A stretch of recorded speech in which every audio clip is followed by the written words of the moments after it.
ഇരിങ്ങാലക്കുട വിദ്യാഭ്യാസ ജില്ലാ കമ്മിറ്റിയുടെയും അക്കാദമിക് കോംപ്ലക്സിന്റെയും സംയുക്ത ആഭിമുഖ്യത്തിൽ Kerala Urdu teachers association Urdu seminar നടത്തി. ഇരിങ്ങാലക്കുട BRC ഹാളിൽ നടന്ന seminar advocate Thomas Unniyadan MLA ഉദ്ഘാടനം ചെയ്തു. BPO K ബാബു അധ്യക്ഷത വഹിച്ചു. സംസ്ഥാന സ്കൂൾ കലോത്സവത്തിൽ മികച്ച പ്രകടനം കാഴ്ചവെച്ച കലാപ്രതിഭകളെ KUTA സംസ്ഥാന സെക്രട്ടറി O മുഹമ്മദ് മാസ്റ്റർ ആദരിച്ചു. KUTA റവന്യൂ ജില്ലാ പ്രസിഡന്റ് K അബ്ദുറഹിമാൻ സെമിനാർ വിഷയാവതരണം നടത്തി. P Abubakar, I Muhammad, PM Sathidevi തുടങ്ങിയവർ സംസാരിച്ചു. അതിന്റെ ഉദാഹരണമാണ്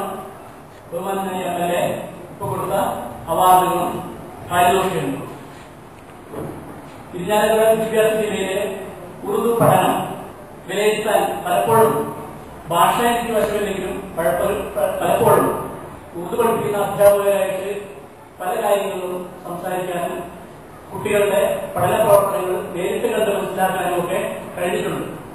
അതുകൊണ്ട് തന്നെ നമുക്കറിയാം, മറ്റു ഭാഷകളെ പോലെ തന്നെ ഒരുപക്ഷെ മറ്റു ഭാഷകളെക്കാൾ മികവ് പുലർത്തുന്ന രീതിയിൽ ക്ലാസ് റൂം പ്രവർത്തനങ്ങൾ ഇരിങ്ങാലക്കുട വിദ്യാഭ്യാസ ജില്ലയിലെ വിദ്യാലയത്തിൽ നടക്കുന്നുണ്ട്.